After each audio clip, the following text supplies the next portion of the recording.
আসসালামু আলাইকুম। কেমন আছেন সবাই? আশা করি আল্লাহর রহমতে অনেক ভালো আছেন। আমিও আলহামদুলিল্লাহ ভালো আছি।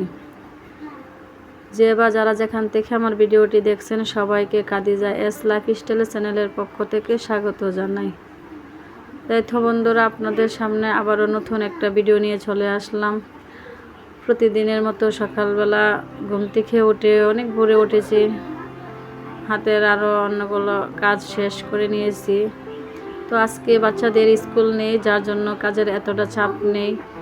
টিফিন বানাতে হবে না, নাস্তাটা তো তাড়াহুড়া করতে হবে না।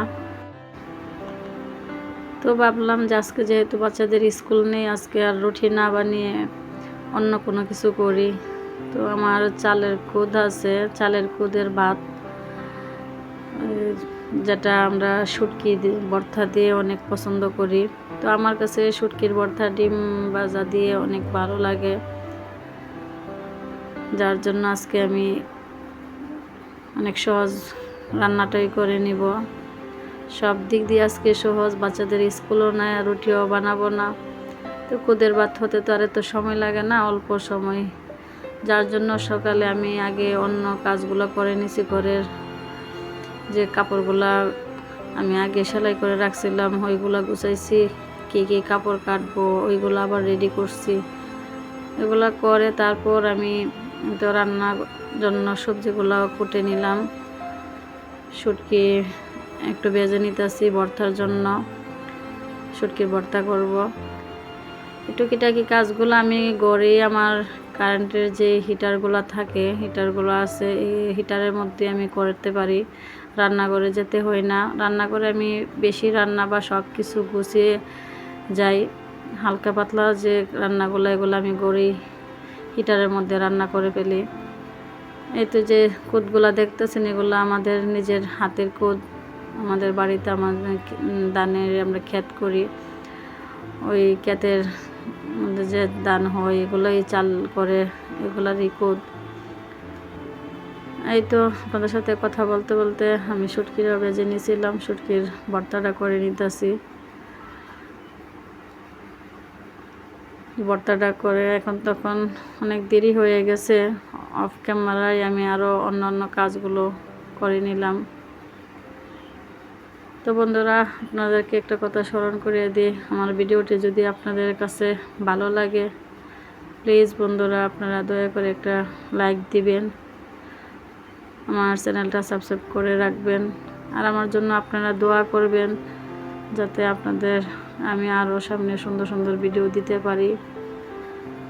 তো ভিডিও করতে গিয়ে কথা বলতে গিয়ে অনেক ভুল হয়, সবাই দয়া করে আমার ভুলগুলা ক্ষমা দৃষ্টিতে দেখবেন।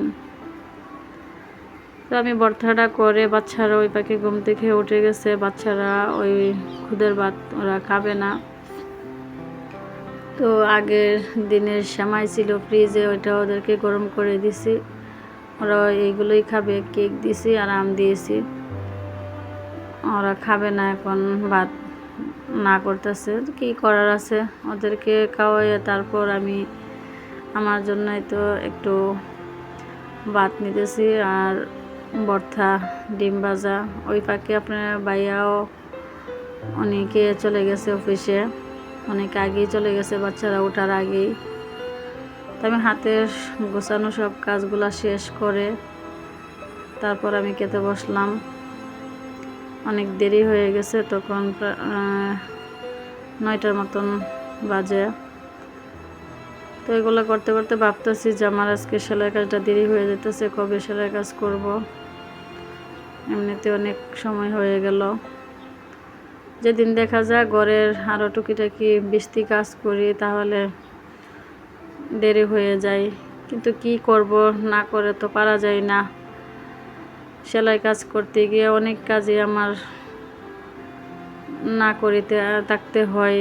তো দেখা যায় সপ্তাহের ভিতরে আমি 1 দিন বা 2 দিন ঘরের অন্যান্য বৃষ্টি কাজগুলো আমি করি, প্রতিদিন যেগুলো আমি করতে পারি না।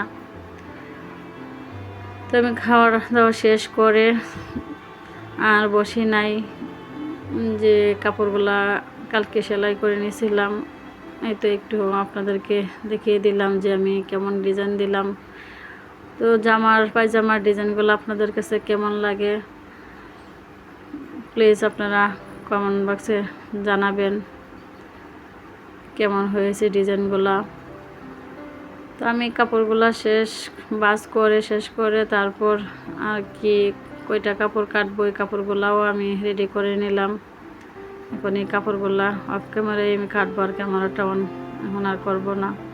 তো ভিডিওটা আজকের মতো এখানেই শেষ করলাম।